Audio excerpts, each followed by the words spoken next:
জিয়ার সৈনিক, জিয়ার সৈনিক, জিয়ার সৈনিক, এখন লড়াই করো, ওই চলছে লড়াই চলবে, জিয়া লড়বে, জাকির খানের ভয় নাই, অ্যাকশন অ্যাকশন, ওই জাকির খানের অ্যাকশন, অ্যাকশন অ্যাকশন, ওই দর দর দর লিগ দর, দইরা দইরা জবাই কর, দর দর দর লিগ দর, আওয়ামী লীগের রাস্তা না, বাংলাদেশে রাখবো না, আওয়ামী লীগের রাস্তা না,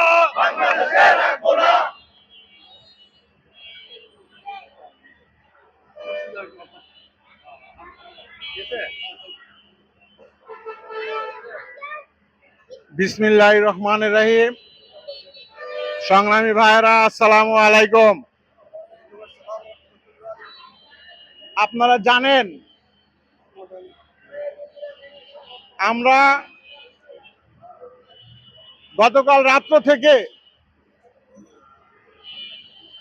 নিষিদ্ধ ঘোষিত বাংলাদেশ আওয়ামী লীগ একটা ঘোষণা দিয়েছিল যে সারা বাংলাদেশে নারায়ণগঞ্জ সহ সব জায়গায় তারা মিছিল করবেন। আর এই মিছিলের প্রতিহত করার জন্য আমাদের নেতা বাংলাদেশ জাতীয়তাবাদী দলের ছাত্র দলের সাবেক সভাপতি জননেতা জাকির খান সাহেবের নির্দেশে আমরা গতকাল রাত্র থেকে সারা নারায়ণগঞ্জের প্রতিটি অলিতে গলিতে পাহারা দিয়েছি। আমাদের ভাই ব্রাদার সবাইকে নিয়ে, জাকির খান সাহেবের সৈনিকদের নিয়ে, জাতীয়তাবাদী দলের সৈনিকদের নিয়ে। এখানে জাতীয়তাবাদী দল, নারায়ণগঞ্জ জেলা মহানগর যুব দল, ছাত্র দল, কৃষক দল, শ্রমিক দল, জাতীয়তাবাদী প্রজন্ম দলের নেতৃবৃন্দদের খান সাহেব একটাই নির্দেশ দিয়েছেন, এই স্বৈরাচার সরকার যেভাবে পালিয়ে গিয়েছিল, যাদের ভয়ে, এই বাংলাদেশ জাতীয়তাবাদী দলের ভয়ে এই বাংলাদেশ থেকে পালিয়ে গিয়েছিল, আমরা তাদের ঘোষণা অনুযায়ী আমাদের নেতা জননেতা জাকির খান সাহেবের নির্দেশে আমরা সবাই আজকে এই বিকেল বেলা গতকাল রাত্র থেকে পাহারা দিয়ে আজকে এখন এই জায়গায় প্রোগ্রাম করছে। আপনারা সবাই জাকির খান সাহেবের জন্য দোয়া করবেন। নারায়ণগঞ্জে বহুত বড় বড় খেলোয়াড় ছিল, বক্তব্যের মাঝে বলতো আসেন খেলবো।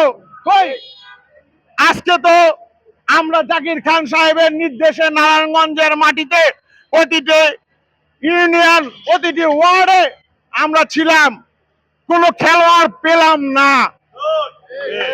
আর এই ডায়লগটা দিয়েছিল কে? নারায়ণগঞ্জের সবচাইতে জনপ্রিয় ছাত্র নেতা। সাংবাদিকরা তার হাজিরার সময় কোটার মধ্যে জিজ্ঞেস করেছিল শামীম ওসমান তো খেলতে চায়, সে বলেছিল আসেন খেলবো। আর আজকেই আমরা তারা ঘোষণা দেওয়ার পরে তার নির্দেশে, জাকির খান সাহেবের নির্দেশে মাঠে এসে কোনো খেলোয়াড় পেলাম না। আমরা কার সাথে খেলবো? এই নারায়ণগঞ্জে কোনো লোক নেই। এই ভুয়া ডিক্লারেশন দিতে দিতে বিগত 17 বৎসর এই বাংলাদেশ শোষণ করেছে এই আওয়ামী লীগ সরকার, শেখ হাসিনা।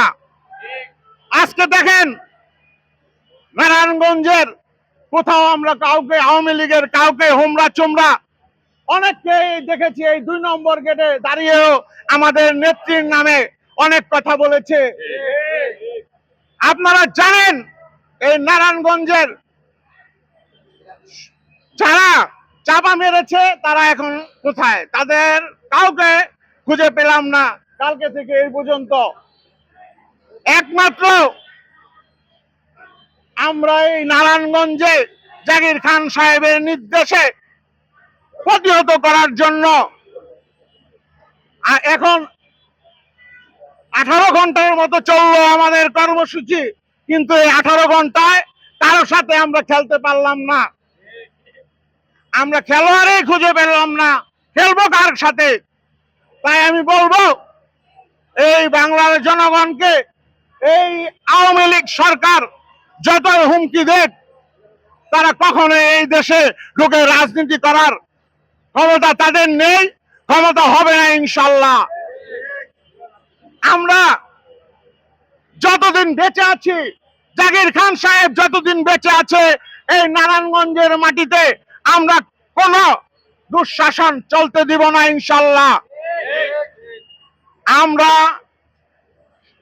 নারায়ণগঞ্জের দৃষ্টি আমাদের দেশনায়ক তারেক রহমান স্যারের প্রতি আমাদের একটাই অনুরোধ, নারায়ণগঞ্জের প্রতি আপনি দৃষ্টি দিন। আপনি নারায়ণগঞ্জ জেলা তথা নারায়ণগঞ্জ মহানগরের জাতীয়তাবাদী দল বিএনপির একটা ভালো জায়গায় আমাদের জাকির খান সাহেবকে অবস্থান করতে দিন। আমরা কখনোই এই নারায়ণগঞ্জ না, আমরা জাকির খান সাহেবের নির্দেশে বাংলাদেশের অনেক ডিস্ট্রিক্টেই প্রতিহত করার জন্য, প্রোগ্রাম করার জন্য গিয়েছি। ঢাকার মাটিতে শয়ে শয়েবার যতদিন প্রোগ্রাম দিয়েছে, আমরা এই জাতীয়তাবাদী দলের শক্তিকে বৃদ্ধি করার জন্য জাকির খান সাহেবের নির্দেশে আমরা সেই অনুষ্ঠানে অংশগ্রহণ করেছি। আজকে আমরা কি দেখছি? নারায়ণগঞ্জে যাদের কমিটি দিয়েছেন বাংলাদেশ জাতীয়তাবাদী দলের, তাদের অবস্থান দেখেন আর জাকির খান সাহেবের অবস্থান দেখেন। সে তো দীর্ঘদিন বাইরে ছিল, তারপরও জেল খেটেছে 3 বছর 2 মাস। আল্লাহর রহমতে সে যতদিন বাইরে ছিল, জেলখানায় ছিল, এই জাতীয়তাবাদী দলের শক্তি বৃদ্ধি করার জন্য সব সময় এই বাংলাদেশ জাতীয়তাবাদী দলের নেতাকর্মীদের আমাদের নির্দেশ দিয়েছে, আমরা সেই প্রোগ্রাম করেছি। আমরা চাই এই জাকির খান সাহেব তারেক রহমান স্যার যেন সুন্দরভাবে নারায়ণগঞ্জে একটা ভালো জায়গায় জাতীয়তাবাদী দলের মূল দলের কমিটিতে বসান, তাহলে আমরাই এই নারায়ণগঞ্জকে সবচাইতে সুশৃঙ্খল রাজনীতি উপহার দিতে পারবে জাকির খান সাহেব। অনেকেই চিন্তা করেছিল বাংলাদেশ জাতীয়তাবাদী দলের যাদের কমিটি দিয়েছেন তারাই বদনাম ছড়িয়েছে যে খান সাহেব বের হলে নাকি নারায়ণগঞ্জে অনেক কিছু হবে। কোথায়? কেউ তো বলতে পারলো না এই পর্যন্ত যে জাকির খান সাহেব এই জায়গায় মাঠে ঘাটে কোথাও জাতীয় প্রোগ্রাম ছাড়া তাকে দেখা গিয়েছে।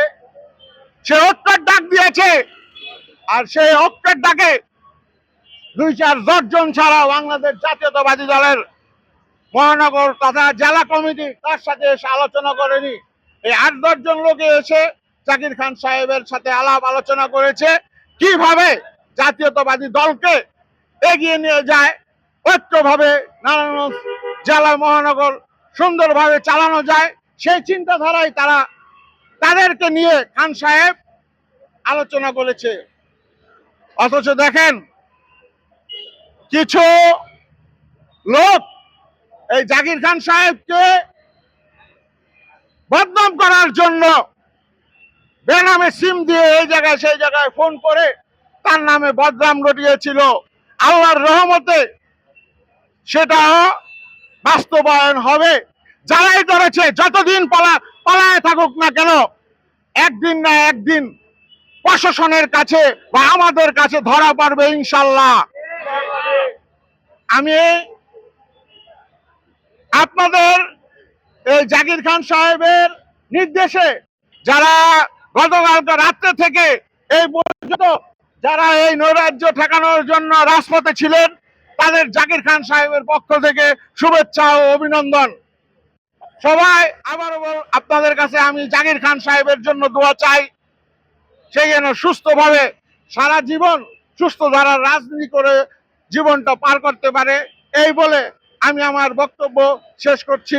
বাংলাদেশ জিন্দাবাদ, বাংলাদেশ জাতীয়তাবাদী দল জিন্দাবাদ, জাকির খান জিন্দাবাদ, জিন্দাবাদ, জিন্দাবাদ। আসসালামু আলাইকুম।